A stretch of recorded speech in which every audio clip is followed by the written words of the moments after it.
say. I don't know anybody's. Lawrence Taylor and my dad found him in the bathroom doing cocaine in a strip club on Route 17 in New Jersey. Just saying, I had to What say that. is Clem? I feel Sorry, bad for Clem because he doesn't listen to this show. But sorry.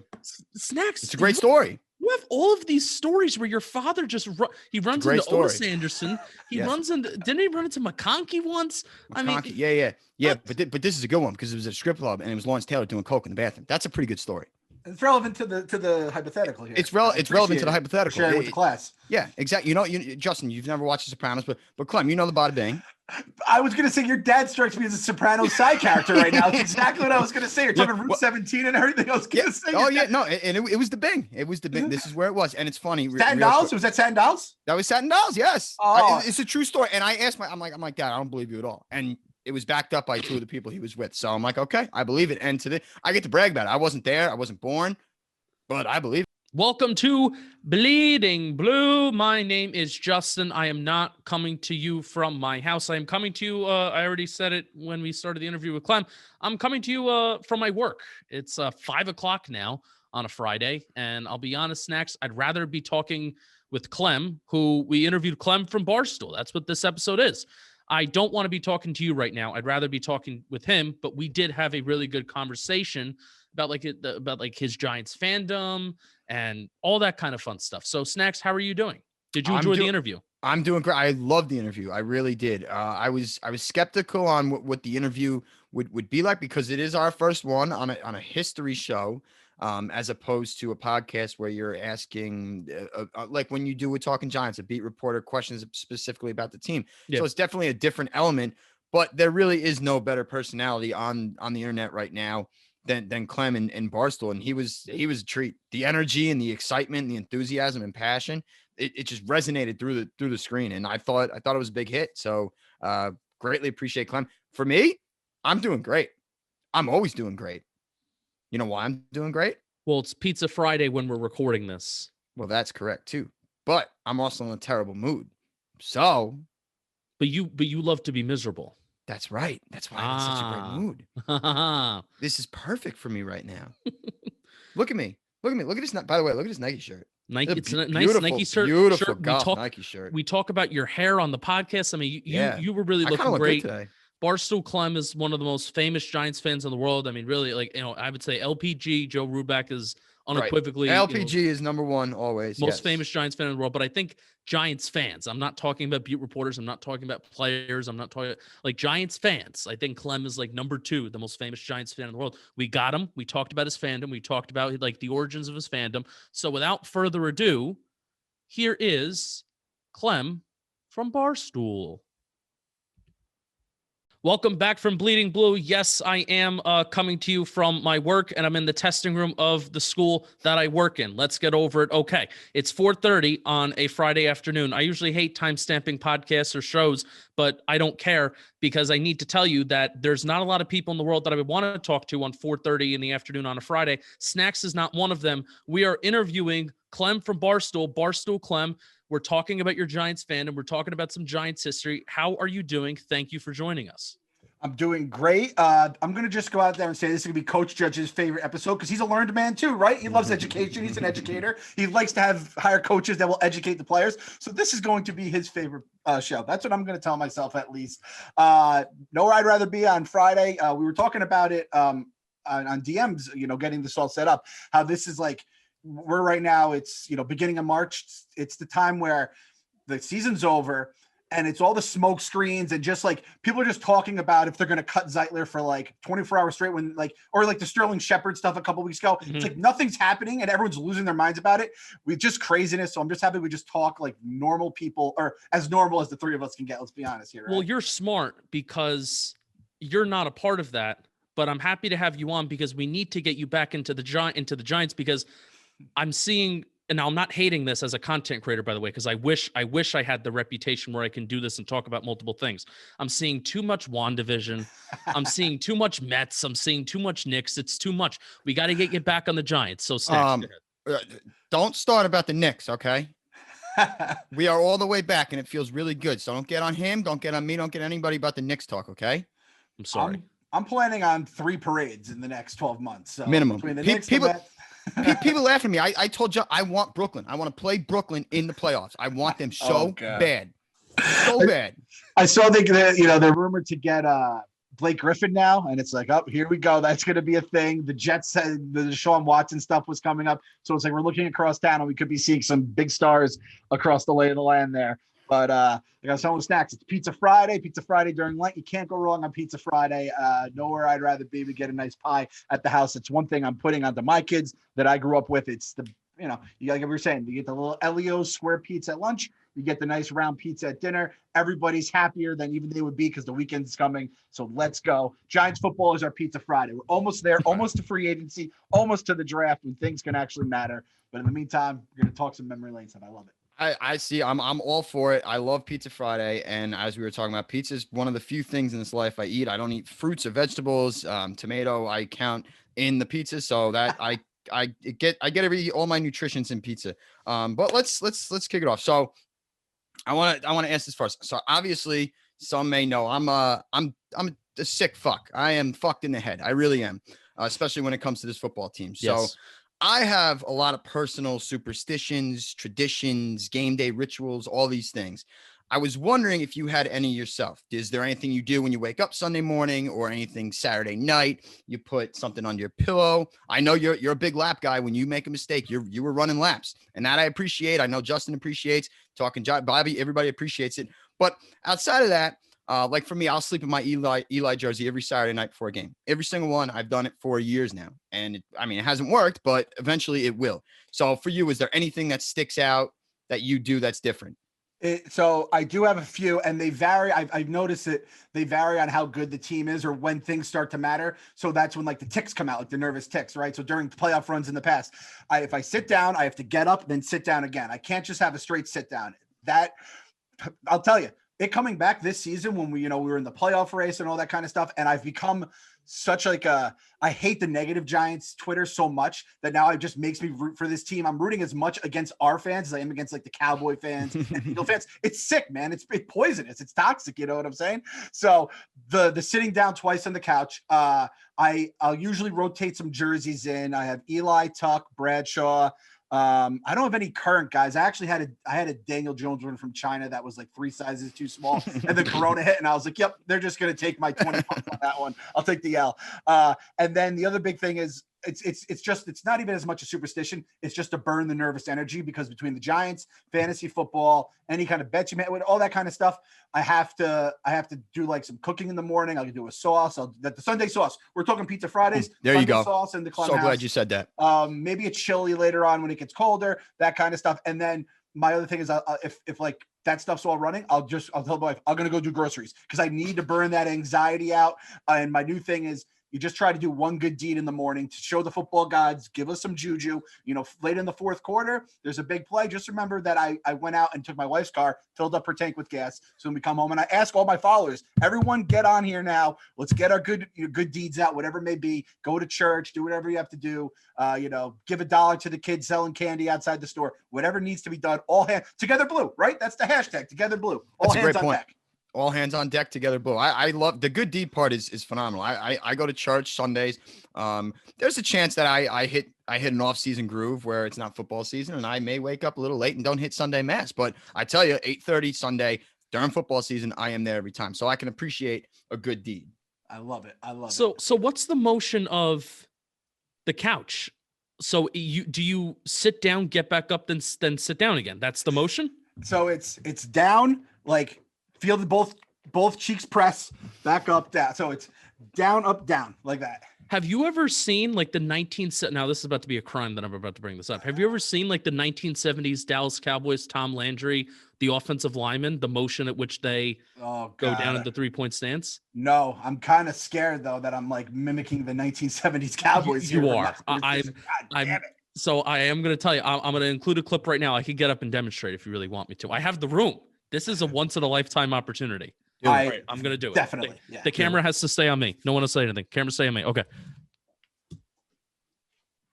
All right. So it's like they do this. They're in their 2-point stance, and then they do like a humping motion, and they do that. It's like a boom, boom, boom. It's like a 3-step process. And I'll include, obviously, they actually did it better than I did, but you are mimicking. Are you sure about that? I'm 100% sure, because I used to do that naturally when I played in Pop Warner, and then my coaches were like, "Are you a fucking Cowboy fan? Like, you need to stop." Because I was like a momentum thing of me to get down on my stance. Just real quick, I want everybody who has watched this show prior and made fun of when I got up and did the Dave Tollefson kick and the Barry Cofield taser, when they made fun of me, I want you to be eviscerated for what you just did. Okay? I practically just twerked. I mean, if there's it was no nauseating context, to watch. If there's no context, you could say that I'm twerking. Fair. It would be a real shame if someone went out there, edited that video, threw some like Cardi B on it, and made a twerking video out of it. It would be a real shame. Well, I'll do that. Yeah, exactly. Exactly. You know, I'll gif it. That's why I love you guys. You do have no shame, Justin. It's great. I'll gif it. I'm such a slut for attention on social media sometimes, and if it comes at the cost of me embarrassing myself. Clem, did you see my wobble video? Yeah. I love that. Yeah, of course. I think it's where this came into my head. That he would do anything on camera, anything for a little clout on camera. And the thing is I think I said, if this gets like 100 likes, which, I mean, I don't have the most pull on social media, but I mean, I got like 5,000 followers. If I say I will do this for, Bobby's like, why did you ask for 100? I'm like, maybe I wanted to do it. Maybe I wanted to do it. It's sick, man. It's sick. Well, now, so that's a good thing, because that's like that superstition when I was doing, I'm like, this is a problem, because if you have to get up and then down and then you're going up and down again, and clearly I think that started probably in 07, or at least maybe the 11 run. I don't think it started in 07. I think it started in the 11 run. Clearly it hasn't worked very much since. No, so we're retiring that to the rafters, gone forever. And something else will naturally present itself, because this team, or just, football in general, brings out the absolute craziness in everybody. As Snack's going to test on his Twitter timeline. Well, that is for sure. And I'm somebody, when I watch games with my brother and my father every Sunday, every game we watch, and I stand the whole game, like legitimately in front of the television. So I'm not blocking anybody's view. It's right on the side, and I'm there this whole time. The only time I sit is at halftime. I'll sit and I'll eat a little something, and I barely eat because I never have an appetite because the team sucks so much, or I'm just so disgusted by something. And I will stand the whole time, and they hate me, despise me. They cannot. I am loud, annoying, everything. Everybody sucks. There's nobody on the team I like. Nothing. Everything is negative energy. So I'm starting to learn a little something about maybe sitting. I think sitting and relaxing a little bit is something that I can take in and change, because change is good. And let's admit that no matter what you do, it will alter the game that is being played miles away by complete strangers who have never met you their entire life. You have the pull on this game. I am so thankful you said that, because everything I do, I personally I sit there and I say, I am a 2-time Super Bowl champion. People come at me on Twitter like, oh, you suited up. I was like, you goddamn fucking right, I suited up. And if I wasn't rooting, they don't win. So don't start. Everything we do affects what they do on that field. I am a firm believer in that. Yep. And this is another one I thought of. This is a less like crazy one, because I do it in everywhere in life. I'm basically the volume, even numbers, or factors of 5. So 5, 25, 15, all that stuff. But it can't be like 19. If I have the volume on 19, I might as well just like take a pipe to Daniel Jones like myself. Like, it's just a bad idea. I agree. That's like me every day. I always need the volume on even. I'm glad we're learning about our fandom, and I'm glad that we're cross-referencing that we're all not so correct. I mean, Snacks is a different story. Snacks punishes himself every Sunday when the Giants lose. I mean, it's bad. I mean, just insane amount of wine and Dominoes. He punishes himself. If everyone does it, it's not crazy, right? No, correct. No, correct. Like what? Because I drink 3 2-liter bottles of wine, and then I eat all the garlic sauce that Domino's has to offer. I don't think it's that crazy. No, it's not. It's not. So we're learning about fandom, and this is, I'm so glad that we're talking about fandom. So I want your first Giants memory, or maybe not even the first Giants memory, but the moment that got you hooked on this football team.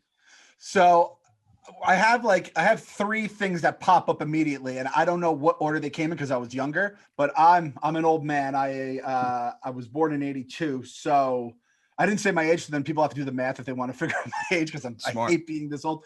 I just remember I think it must have been it probably was either playoff game or I think there was a regular season game where they played each other in the 86. I remember a lot of Dan Reeves, and I'm talking Broncos coach Dan Reeves on the sidelines. And I was like, oh, that guy just looks like a football coach. And I remember seeing Parcells, and I was immediately drawn to Parcells. And then I used to watch the 86 Super Bowl on VHS on loop. And I remember this one time, one of my dad's coworkers was like, if you keep watching, you know it's going to change, right? And I was like, really? And he's like, no, you idiot. Like, go back. But I remember just watching it on loop. And then the first real memory I have of the Giants was we had the Super Bowl party at my house, Super Bowl 25, Giants Bills. And I remember everyone in the party on their knees praying, just like the players were on the field. And obviously Norwood kicks it and misses. And that was like, that was the first. That was like a big moment. And at that point, I remember watching the Giants throughout the years, but that was the first thing that, like, right now I can remember that game. My dad isn't even a huge sports fan at all, but he just loved Bill Belichick and Bill Parcells. It was like the most random thing ever that he just like loved those two guys. I had to hear about Bill Belichick's defensive game plan for Super Bowl 25 from a guy who doesn't know anything about sports my entire childhood. So that moment was kind of one of those things where it's like, well, this is your team. I don't know how I got into it because, again, my dad's kind of a sports fan, but that's it.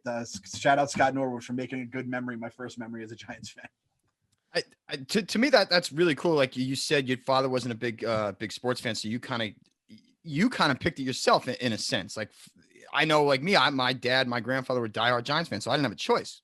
Luckily, thankfully, I'm thankful. But I always figure, like, if that wasn't the case, do I choose it? If I was born around the time you are, a young 21 years old, I probably, seeing Scott Norwood miss that field goal in the game that it was, it's would probably be right up my alley. So that's pretty cool. That's a great first memory. Yeah. So, and that's the funny thing is, again, so my dad was big into music. He like plays the drums and stuff like that. So he was a Yankee fan growing up. And again, I think he became a Giants fan around the time of Parcells and all that stuff. But I think I chose the Giants probably because of him when it's all said and done. But it was very much, there was no guiding to that. Where some people, I think, like, if you're not a Giants fan, you're going to get like a spanking or something like that, right? Whereas I chose the Giants, and I'm like, thank God I did that, because obviously the other local team would not have given me the memories that they have. However, I also chose the Mets, so I feel like I kind of did like the what is it, 6 and 1 and a half dozen the other. Like, yeah. I took both sides of that. Perfectly balanced as all things should be, like Thanos said. I really kind of, I could have my life be a lot better, but I also could have it be a lot worse too at the same point. So you grew up with those two Super Bowls, and you were younger for those two Super Bowls. So what did the other two Super Bowls mean? Our two most recent Super Bowls. What did those 07-11 Super Bowls mean to your fandom? And even if you have, like, because I love the personal touch that you put on it, growing up. So what did it mean to you, like, personally, to have? I mean, there was a little bit of a drought that the Giants had, especially even with losing in 2000, losing in the brutal way that they lost in the 2002 wild card. So what did those the two newest Super Bowls mean to you as a fan? So it's funny. So 86, I don't remember happening. Obviously, I like, it's like the 86 Mets. I don't remember one thing. I'm like, if I could just have remembered that, I could count it. Like, fans count things. You hear about the 27 rings with the Yankee fans, and then even like they remember even the dynasty rings or the 2009 series and stuff like that. I don't remember 86, so it's almost like 86 never happened. Even though I watched it nonstop on VHS, I had it burned in my brain. Phil McConkey, making catches and stuff like that. The 90 Super Bowl, it almost felt like I was playing with house money, where it's like I got my thing. It was, it was not only was it a Super Bowl win, it was one of the great moments in NFL history. But the 07 Super Bowl, that I forgot about the 02. I think I blocked that out of my mind. I remember. I'm sorry. I watched that with Browns and the Steelers. I watched that night. We were at some buddies upstate in Albany, Central New York. Excuse me. I know people get very upset if you call upstate, anything but that. And I was watching with a Browns fan, and my buddy was mocking this poor girl nonstop as she watched this, because the Steelers were they're like, the Browns were the first team to choke that day. And I was like, wow, that's going to be what this day is known for. And then obviously we came. So 02 hurt so much, and it took such like life out of me. I almost needed 07 to happen just to like get over that pain of 02. And then this is the crazy thing, and I know some people might have a different view on this stuff, especially Yankee fans with the Red Sox. I love the Patriots. I've always loved the Patriots. I've always loved Bill Belichick. I agree. I have no beef towards them. I'm a Mets fan. I root for the Red Sox once the Mets are out of it because I could get the Yankee fans to shut up in my life, all that kind of stuff. And the fact that like we had obviously I was like, oh crap, we have to go against this juggernaut team. And I was like, I can't believe this is going to happen. But once like when we were in there, this is the thing. When it's all put said and done, I had the Super Bowl 25. It was awesome.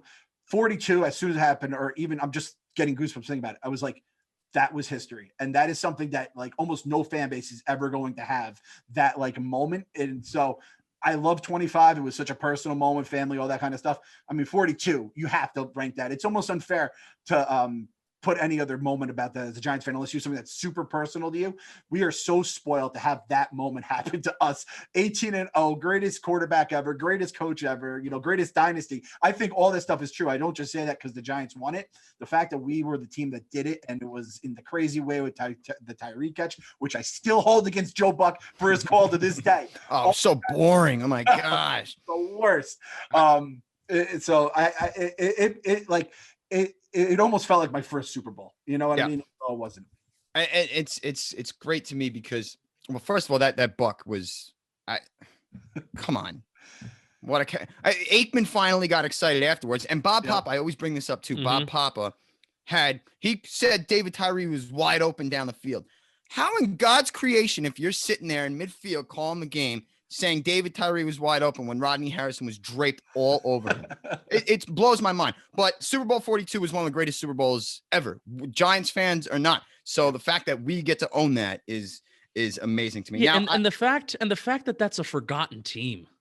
It's a forgotten football team. 18 was crazy. It's that stands the test of time forever. They were the greatest. The Patriots were the greatest, and I love the Patriots too. I love Tom Brady. I root for him every time he's in the Super Bowl. Absolutely. Yes. Because whenever he wins, makes us and Eli look better. So absolutely, go Tom. But they were the best team ever. Like the Dolphins finished it great, but the Patriots just dick fucked everybody that year. Excuse my language. And we came close week 17, and then there we were waiting for him in the Super Bowl as 12.5-point dogs. Unbelievable game. And you know what? I could sit here and talk about it all the time, but I have a question, and this is a personal one. So a lot of this show is based around hatred. Well, in my sense, I hate everybody on the Giants right now. There's maybe 2 or 3 players that I like, maybe. I hate, I love the team. I will always root for them to win, but I just hate everybody. That's just who I am. I hate everybody on the Yankees. I hate everybody. So there's one player in particular in Giants history that I despise and I wish nothing but bad on. And his name is Tiki Barber. As you can see, I ripped his head off last week in anger and frustration just at the thought of his name. And his legacy is very much in question. I would assume that more Giants fans hate him like me, maybe not to the vitriol extent that I hate him, but I'm curious to hear about what you think of Tiki and his legacy with the team. It really is a tricky one. And the thing about Tiki is when he was playing for the Giants, I loved him. I mean, I worshiped him. That's like what really made me fall in love with Tiki Barber. I worshiped him. I think that was like the first jersey. And like, I bought the authentic jersey as like a poor, like high school kid, right? I like that because it was like, this is my guy. He's going to be the guy for the rest of my life. And even this stuff with Strahan, which I hated on both ends, and it drove me nuts at the time. But it's like, I understand these guys want to get paid. I know there's like stuff that goes on in the locker room and all that. But like the way it all ended with Eli, I immediately was like anti-Tiki. This is the thing, though. This is very tricky, and it's unique to people like me, us gypsy fans, as my guy KFC calls us. He broke the Steve Cohen news and brought that good into my life. He basically delivered my baby for me, or he told me, like, I was going to have a baby. I'm like, I'm going to have a baby. It's like, yeah, this baby's going to be rich as hell, and your life's going to be so much better because of this baby. So I almost have to lump that in with all, like, the negative of Tiki's time. And then we did a show at Barstool. We did our draft show, and he was the guy with me. And I even busted his house. I'm like, Tiki, don't you go out and like, he was talking about Daniel Jones. He was cool with Daniel Jones. I was like, don't you try to, sandbag another quarterback. And he was actually like really nice. Cause he is like, he can he can roll with the punches and all that stuff. But I feel like in the grand scheme of things, what happened to him, like the fact that Michael Strahan is basically living the life he was trying to like set himself up for, it's like the worst kind of like tragedy you could have happen to a guy. So it's like, am I really gonna be that angry at him? I feel like it's one of those things that as we go further and further away from it, at least some fans I know, people like you, Stacks, you'd be like the last guy if you ever turn the corner. As you can tell, you just ripped his head off a week ago. But like, I do like, this is the thing. Tiki Barber, he didn't win that Super Bowl for us, but he did inspire Eli. If Tom Coughlin gets fired, if Tiki doesn't ball out and Tom Coughlin gets fired, all that stuff just disappears. So in a weird way, like I have to do that. And again, I'm 1,000,000% saying this because he delivered Steve Cohen to me at a random radio show. It is fair. It is fair. Tiki Barber? I'm behind. I mean, yeah, he broke the Cohen. Yeah. He broke the what? Yeah, on Tiki and Tierney that nobody listens to. So it took a while for the sound for it to get out, and that was it. Yeah, I remember that. So I can understand that, Clem. I can absolutely understand it. And a weird thing you brought up, and I never really thought of it. And I'm sorry to interrupt. I know you're gonna get back to some. Tiki, blasting Eli and his leadership and blasting Coughlin and everything after that 06 season when he was, finally got suited into the media. Maybe that was the fuel, the fire that team needed. Maybe I should give him more credit. I'm not going to, but maybe I should. I had a run in with his family a couple years ago. We won't get into it. No, we're not going to get into it. We don't want to do that. I'm not going to waste anybody's time. It was ridiculous. It was at the game, the home opener, 2018 against Jacksonville. We don't talk about it, but in a weird way, I'm coming around to Tiki. Listen, I don't want to take any hate out of your heart. If you have hate in your heart, let it out. Clayton Bigsby said that once upon a time, but like, it really is true. I mean, I go based off the 2007 America's Game, the finest film ever produced in the history of mankind, right? By far. And they did say, like, I think the locker room kind of looked at Eli that he at least stuck up for himself and all that kind of stuff. And this could all just be everyone's waxing poetic. And if they lose in the first round of the playoffs or they don't beat the Patriots, this all gets swept under the rug. But it is kind of funny too. Like, everyone forgets this now. Daniel Jones just gets assaulted on Twitter nonstop by Giants fans, non-Giants fans alike. Every single one of those Giants fans would have hated Eli Manning because Ben Roethlisberger, who we would have drafted, won a Super Bowl his rookie year. They would have hated Eli. Phillip Rivers was looking good on the Chargers at that point. They would have. By that point, he was starting. Yeah, they had gotten rid of Breeze by that point. Right. Eli Manning in 07 was no sure thing to get picked up on the rookie contract and then become like the long-term guy. And it all just worked out perfectly. Obviously, bet on himself, ends up getting the contract from it. But all those that's why I don't get too down on the people who hate Daniel Jones, just because I feel like a lot of those people would have hated Eli Manning, because I know I was losing my mind with him, and I was ready to get rid of Coughlin at that point. I thought Eli was going to have to do something, and then the most magical thing ever happened during it. It's funny how that works. All right, yeah. You mentioned Twitter. You've mentioned Twitter a couple times, so we have a segment idea. So the segment. And by the way, Justin, what Clem just said about the day, back in the day would be a perfect. Go ahead. Yeah. Go ahead. So the segment is if Twitter was around 4, and then we'll end whatever time period that we want to talk about. So first things first, if you kind of just mentioned it, but if Twitter was around 4, the end of the 2006 season, your thoughts? It would have been ugly, and there would have been a lot of receipts. There would have been a lot of old takes exposed. I'll be honest, I probably would have gotten killed for some stuff I said along the way, whether it was Eli, Coughlin.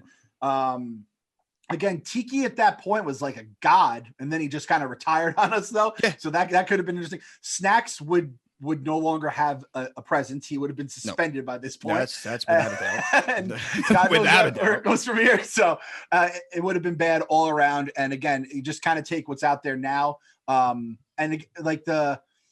the Accorsi stuff, Accorsi's remembered very fondly now. A lot of the Accorsi stuff, they choke in 2002, the way they got killed in the Super Bowl in 2000, they could never get over the hump. That would have been the narrative along the way. And that's kind of how it goes. So I think it would have been we would all be looking pretty bad right now. All the conversations we were just having with our friends, if they were put online like idiots, because the internet's in pen. Was it really a consensus at the time? And I mean, I was 8 years old at the time, which is crazy. Was it really a consensus that, Coughlin was the asshole and Tiki was the guy that was maybe dropping some truth, that wanted to get out of there, having a really all-pro year? What was that consensus like? I think it was mixed. I think everyone I don't think, obviously the media, I don't think they love Coughlin because of, he was rigid. And even to this point, like there's a chance like Coughlin changed before the 07 season. Again, the Great America's Game, the greatest movie of all time, told me that. But it's like, if he doesn't make those changes throughout the offseason, it probably doesn't lead to what it led to. And I think it was kind of a mix of both. I think Giants fans are just so annoyed with everything. And at that point, Coughlin had, he got us to the playoffs a couple of times, but they hadn't done what this team was capable of doing, which obviously did the next year. But I don't think anyone was innocent in all this. I don't think Eli was. I don't think, because Eli had those like 2 to 3 stinkers. You're just like, what is this guy's deal? It's like, and then you're watching Peyton doing what he's doing. So it's like, oh, we got the bad Manning brother. Don't even have the best quarterback in the 04 class because Roethlisberger's winning Super Bowls with the Steelers. And you're like, and then we traded the guy who might end up be better than him as well because he has LaDainian Tomlinson at running back. And at that point, I think Gates was already playing too. So it's like, geez, it was a tough look. So it was just a lot of, I don't know, anger, I guess is the word for it, but it was very evenly displaced. I wouldn't say Tiki was seen as an angel at all, especially because he had already had the run-ins with Strahan over the time. But it's kind of crazy how those comments did galvanize the fan base towards Eli. And I actually kind of thank him for it in the long run. Cause again, it's when Daniel Jones is getting ripped by Giants fans and everyone was, I wanted Dwayne Haskins, which how does that look now? Right. That they were bad. But then when Baker Mayfield starts talking about us, it's like, well, screw you. It's like your family member. It's like, I can talk bad about my family member. You can't talk bad about my family member. Yeah. So I think that's what it was kind of like back then. Somebody reminded me on Twitter today that Joe Theismann allowed, it was okay that Dwayne Haskins was allowed to wear the number 7, which how nice of Joe Theismann. What a great decision, Theismann. What a great decision. I also think Washington should retire Alex Smith's jersey. If Houston's going to retire James Harden's jersey, I think you're right, Snacks. I'm just baffling what sports are nowadays. I'm a big Juju guy, and I think listen, they had to cut Alex. You just like the fact he even made the team last year is crazy, but like that can't be good Juju cutting that guy. You know what I mean? After he helps get your team to the playoffs. That's a very good point. We want to know why. I mean, hey, the phrase that's been tossed around is that it was a mutual agreement to part ways. So maybe they're thinking about that. They're like, look, you're the NFL comeback player of the year. It would be such a terrible PR move if we just cut you. So it was a mutual agreement. If that's a mutual agreement, I'm going to wake up happy tomorrow. And you're going to have black hair. Can I say, Snacks? Your hair is looking really great right now. I just need to say that. Thank you. I wanted to say that earlier in the show.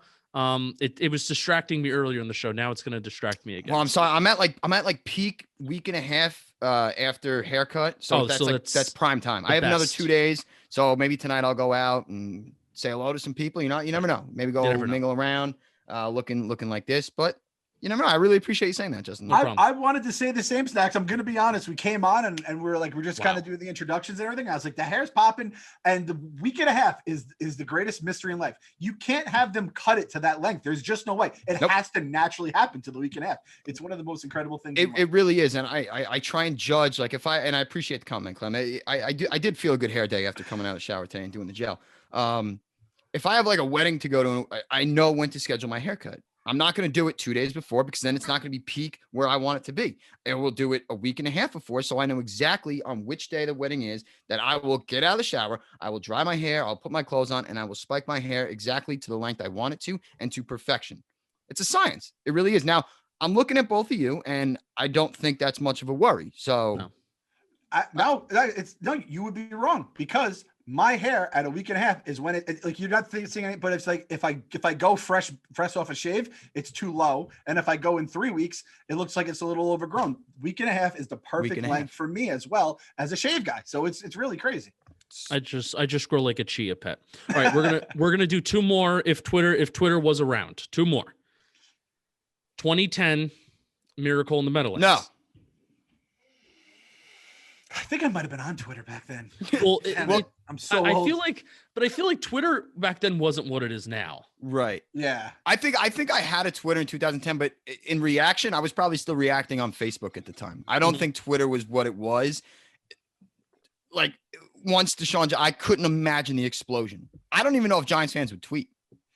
I didn't tweet. I could tell you, I've drank. I don't drink during Giants games. It's just not my thing. I don't like feeling buzzed during the games, anything like that. I drank 2 times in my life during Giants games, both against the Eagles, One was the Miracle in the Meadowlands, folks. And let me tell you, that walk home was the longest walk home of my life. It was like a walk to the subway or whatever. I was in Manhattan with some buddies. I was living in Queens at that point. And then the other one was the playoff game against the Eagles. So I really nailed those two pretty well. In 2008. God damn, that game hurts. So if that was around though, and I was on, I would not have tweeted. I would have probably just wrote pain. Like if that was today, yeah. Dunked on by the people I know. It's the people who don't even follow me that know I'm a Giants fan. And I'm like, who the fuck are you? Like, get out of here. Come on. So I would just completely Operation Shutdown. That's an old Mets reference there. Derek Bell, when he just straight up stopped playing, even though he's cashing a paycheck, I would just go Operation Shutdown, all the lights off in the house, close the windows, order $40 worth of food. And whenever it's done, it's done. And I'm not saying a thing until then, but yeah, if like we lived through some pretty bad things, even recently as Giants fans, right? A lot of like embarrassing stuff. That would probably take the cake. And I say to this day, Eagles fans still try to get under my skin about it. And it's still a scar. I could still feel it when people do it, but we literally won the Super Bowl the next year against an 18-0 team. Dang. Or not, that wasn't 18-0. I'm sorry. But we won the Super Bowl next year, and we had just won one against an undefeated team 3 years earlier. So in the end, like I would have been all right. But the text messages I got as soon as that happened, they were not great. I'll just say that. Yeah.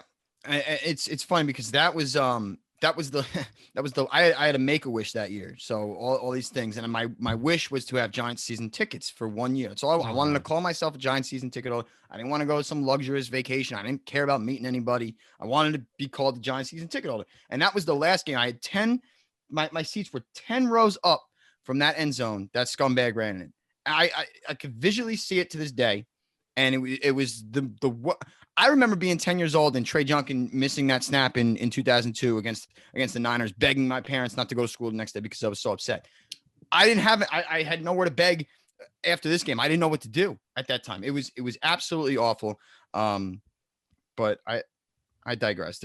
I don't really want to talk about it. Although it did propel us to a Super Bowl next year. So Tiki did it in 2006. Matt Dodge did it in 2010. So we thank them both, and they'll live on in Giants history forever. I got one last one. Matt Dodge. I know. But it's okay. It's okay. These are happy vibes. And speaking of happy, there's a drug that makes you happier. So I hear when people do cocaine and whatnot. I heard. Listen, I'm not an advocate for it. Lawrence Taylor, the greatest football player of all time.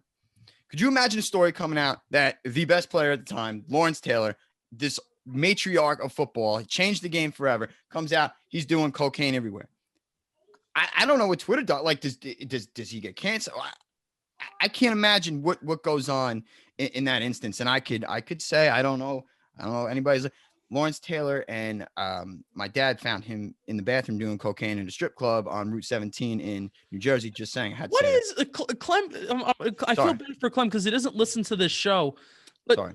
Snacks. It's a great story. You have all of these stories where your father just he runs into Otis Anderson. He runs into. Didn't he run into McConkey once? McConkey, yeah. But this is a good one because it was a strip club and it was Lawrence Taylor doing coke in the bathroom. That's a pretty good story. It's relevant to the hypothetical here. It's relevant to the hypothetical. Sharing with the class. Yeah, exactly. You Justin, you've never watched The Sopranos, but Clem, you know the bada bing. I was going to say your dad strikes me as a Sopranos side character right now. It's exactly what I was going to say. You're talking Route 17 and everything. I was going to say. Oh yeah, no, and it was the Bing. It was the Bing. This is where it was, and it's funny. Satin Dolls? Was that Satin Dolls? That was Satin Dolls. Yes. Oh. It's a true story. And I asked I'm like, Dad, I don't believe you at all. And it was backed up by two of the people he was with. So I'm like, okay, I believe it. And I get to brag about it. I wasn't there. I wasn't born, but I believe it. Absolutely. It's Lawrence Taylor, Route 17. It's on the way to the stadium. Boom. By the way, Sopranos wise, real quick. My father's Tony, and my mother's Carmela, and my brother's Anthony. That's how it goes. Okay. I'm Meadow. No, like really. I'm Meadow. I'm the best looking one, but I mean, with that hair, I ain't going to disagree right now. So you're fucking feeling it. Oh man, I can't believe you said that with Route 7. And my wedding, we got married in Tuxedo, New York, which is right up by the Jersey border, and then our reception. Shoot, I can't remember. Our reception was somewhere in Stony Point, New York. But our hotel, we had to have the guest stay at a hotel, and there was two hotels that were like drivable distance. And one of them was where Lawrence Taylor was caught with the underage girl. So I was like, well, we got to cross that one off the list now. It's either that or you, Snacks, you might have like gone to the hotel because of that. It has like a little Giants notoriety to it. Just being there, breathing the same air. Lawrence Taylor was there. So it's funny too. I always say whenever you're around a Jersey resident, if you're within a mile radius of the Satin Dolls, they'll tell you that's the Bada Bing strip club. Every single Jersey person I've ever been with tells you that. It's hilarious. This is the thing about the Lawrence Taylor cocaine story. It basically happened with the Giants, recently when Odell Beckham, the model doing now obviously he didn't get suspended for it, but it was like, as a Giants fan, I went into spin zone mode and it's like, hey, he's just having fun with a young girl who, if that, a substance, I just called it a substance, whatever it may be. So I would just be spin zoning it for Lawrence Taylor in the 80s. It's probably like, oh, that dude knows how to party. And like, we probably all be doing this podcast on cocaine. A terrifying thought, the three of us on cocaine talking together. Well, that would be bad. Yeah, that is true. It's so long, and I love the spin zone aspect of it because if I'm passionate about somebody or a team or anything, it doesn't matter what you do. If I like you and I love, I'm spin zoning the absolute hell out of it. Doesn't matter. Anything LeBron. I hate LeBron James. Anything he does, I'll spin zone it to a bad thing. Any single thing, any argument that somebody makes, I'll spin zone it differently because I hate that scumbag. Sorry, Justin. I was so exhausted by the end of the Odell era. And listen, I love the guy. The guy gave us so much memories and he did all that stuff. But by the end of it, I was just spin zoning every single thing he did. I was so exhausted. I was like, it was a sweet release when he like went to Cleveland. I was like, all right, this is best for the both of us. I no longer have to spin everything you do. And a lot of stuff wasn't even his fault. It was a lot of the media. I'm already like spin zoning his old stuff now. But a lot of it was the media stuff. And it's just like, it was not meant to be here in New York. So yeah, I'm with you on that for sure. Clem, one final question. Can you imagine Snacks on cocaine? Wait, are we talking the food or the man? Because either sounds. Well, there's only one Snacks in my life. There's only one kind of Snacks in my life. I was thinking of Snacks Harrison too. No. We've made clear. Players. We've made clear. Snacks Harrison tweeted me. Snacks Harrison tweeted me last week. Called me the fake Snacks. I was pissed. That's not a man you mess with. No. I just figure like he has cocaine like it's just in his blood. It's from the Bing bathroom or whatever. It got in and it's just like perpetually in his system. He just has it. Oh, you know what? It's I've been told that I don't drink any coffee or anything. So people or no energy drinks. People ask me where I get this energy, and I just tell them fuel-blooded adrenaline and passion. That's it.